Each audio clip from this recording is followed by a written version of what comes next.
Hello everyone, आज इस video में हम करेंगे इलेक्ट्रिसिटी लेसन्स के assertion and reason type question. तो शुरू करते हैं।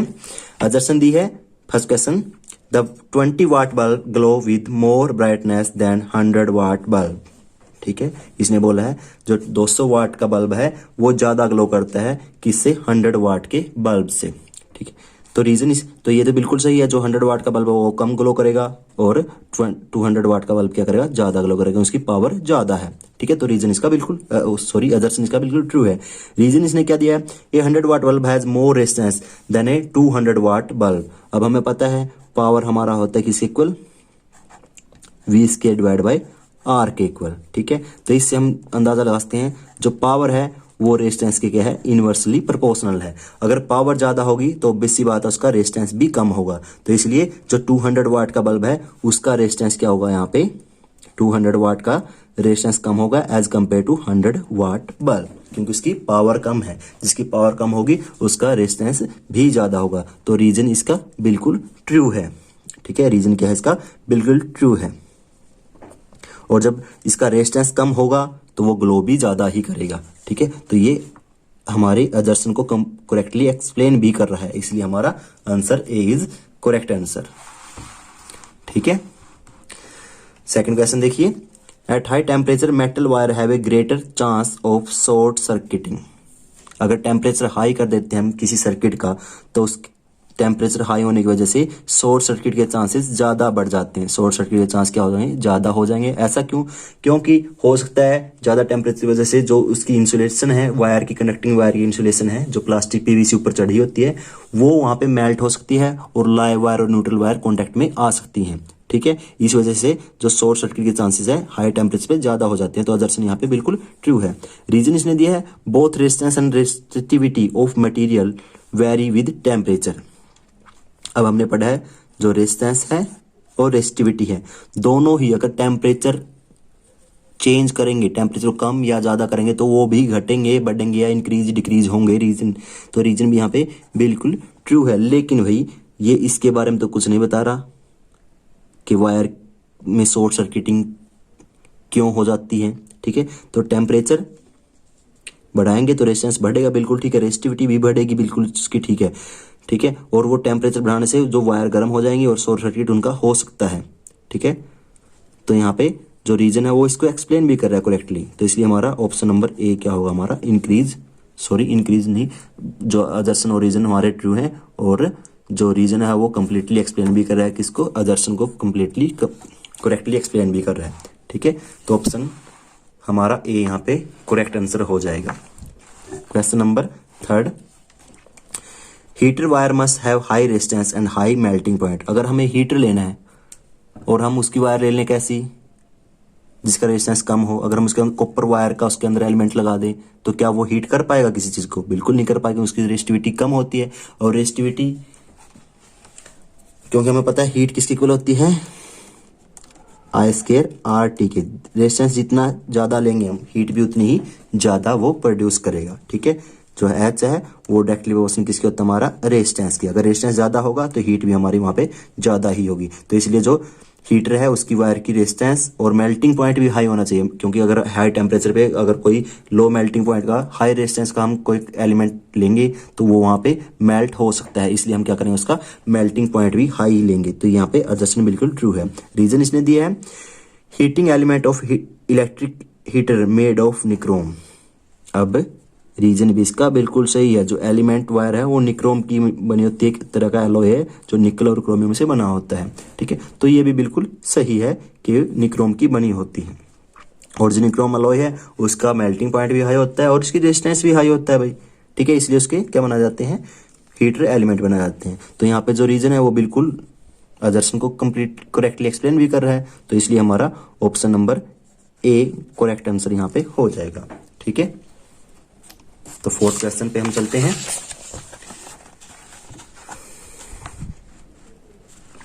देखिए fourth question, the graph V versus I for a conductor is straight line. अब हमने पढ़ा है ओम लॉ के अंदर जो ग्राफ है VI का, वोल्टेज का किसके साथ, करंट के साथ। जो वोल्टेज का करंट के साथ हमने ग्राफ पढ़ा है वो हमेशा स्ट्रेट लाइन ग्राफ होता है जो ओरिजिन से पास होता है यहाँ पे। तो हमारा असर्शन यहाँ पे बिल्कुल ट्रू है।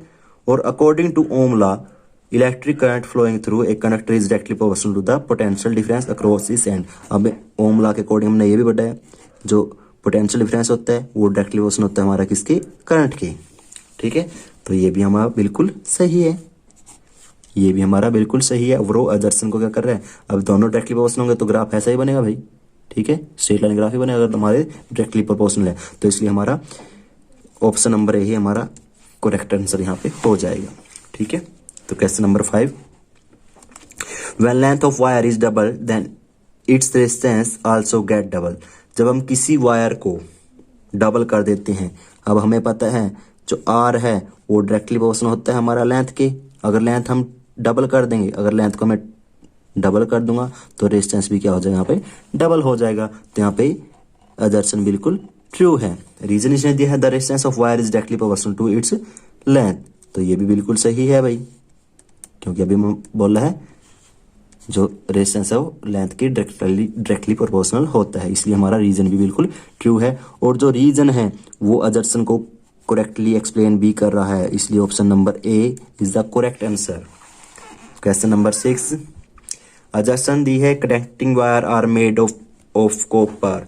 जो भी कनेक्टिंग वायर होती हैं सर्किट के अंदर वो कॉपर की ली जाती हैं। क्यों ली जाती हैं, क्योंकि उनकी कनेक्टिविटी हाई होती है। क्या होती है, कंडक्टिविटी हाई होती है एंड रेसिस्टिविटी लो होती है। उनका रेजिस्टेंस बिल्कुल कम होता है और कंडक्शन उनकी ज़्यादा होती है, इसलिए उनको कनेक्टिंग वायर की तरह यूज किया जाता है। रीजन क्या है, electric conductivity of copper is high. तो इलेक्ट्रिक कंडक्टिविटी क्या है उसकी, हाई है, बिल्कुल सही है, करेक्टली एक्सप्लेन कर रहा है इसको। तो option number A is correct answer. ठीक है, समझ में आया। तो नेक्स्ट क्वेश्चन देखिए, question number 7, the resistance of conductor increase with the increase of temperature. Resistivity होती है जो कंडक्टर की वो इंक्रीज करती है टेम्परेचर के इंक्रीज करने के साथ साथ। तो जो रेजिस्टिविटी रो है वो टेम्परेचर बढ़ेगा तो वो भी इंक्रीज हो जाएगी यहाँ पे। ठीक है, ये बिल्कुल सही है। रीजन दिया resistivity of the is the reciprocal of conductivity. ठीक है, जो रेजिस्टिविटी है वो कंडक्टिविटी का रेसिप्रोकल होता है। ठीक है, तो बिल्कुल सही है। जो रेजिस्टिविटी है वो कनेक्टिविटी का क्या होता है, रेसिप्रोकल। यहाँ पे कनेक्टिविटी हो जाएगा भाई, बिल्कुल सही है। जिसकी कनेक्टिविटी ज़्यादा होगी उसका रेजिस्टिविटी कम होगी, और जिसकी कनेक्टिविटी कम होगी उसकी रेजिस्टिविटी ज़्यादा होगी। तो ये बिल्कुल सही है, जो रेसिप्रोकल वाली बात यहाँ पे रीजन बिल्कुल ट्रू है। और असर्शन भी यहाँ पे बिल्कुल ट्रू है भाई, असर्शन भी यहाँ पे ट्रू है। लेकिन जो रीजन है वो असर्शन के बारे में कोई बात नहीं कर रहा कि उसका टेम्परेचर के साथ साथ जो रेजिस्टिविटी बढ़ती क्यों है। ठीक है, टेम्परेचर बढ़ाएंगे तो उसकी रेजिस्टिविटी इंक्रीज करेगी या डिक्रीज करेगी, उसके बारे में यहाँ पे कुछ नहीं बता रहा है। सॉरी, जो रेजिस्टिविटी है वो टेम्परेचर बढ़ने के साथ बढ़ती नहीं भाई, घटती है। वो क्या होती है, सॉरी, डिक्रीज होती है। तो यहाँ पे असर्शन यहाँ पे गलत है, सॉरी, असर्शन यहाँ पे गलत है। इसलिए हमारा ऑप्शन नंबर डी यहाँ पे करेक्ट होगा, हमारा करेक्ट आंसर होगा कि हमारा only reason is true and assertion is false. ठीक है, question number 8, bending a wire does not affect electrical resistance. अगर हम किसी वायर को बेंड कर रहे हैं, ठीक है, तो उससे उसकी रेजिस्टेंस के ऊपर कोई फर्क नहीं पड़ेगा।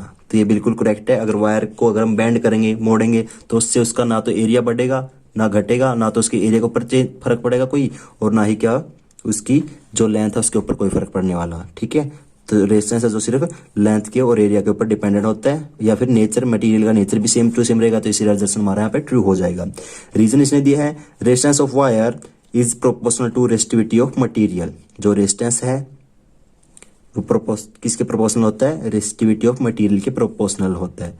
मतलब उसके ऊपर डिपेंड करता है कि मटेरियल कैसा है। जैसे कॉपर है, कॉपर की रेजिस्टिविटी यहाँ पे कम होगी, रेजिस्टेंस भी कम होगा, क्योंकि इसकी रेजिस्टिविटी भी क्या है, कम है। ठीक है, तो इसलिए रीजन इसका बिल्कुल ट्रू है। लेकिन ये इसके बारे में कुछ बातें नहीं कर रहा है, असर्शन के बारे में कुछ बात नहीं कर रहा है। ठीक है, तो इसलिए हमारा ऑप्शन बी यहाँ पे करेक्ट आंसर होगा, क्योंकि जो रीजन है वो यहाँ पे इसकी बेंडिंग के बारे में तो कोई बात बता ही नहीं रहा भाई। ठीक है,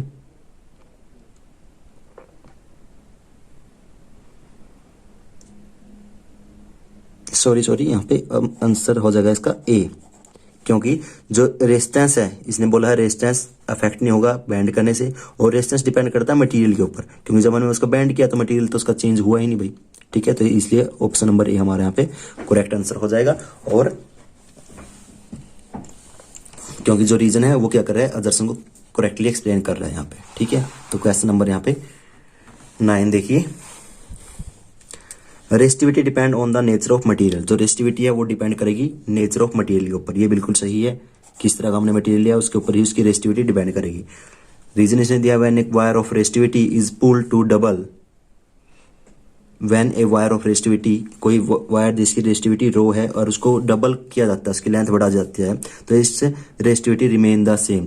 बिल्कुल सही है, अगर कोई भी वायर है उसकी लेंथ इतनी हो, एल लेंथ हो, या फिर उसकी वायर की 2L लेंथ हो, वो तो सिर्फ मटेरियल के ऊपर डिपेंड करेगी। किसके ऊपर?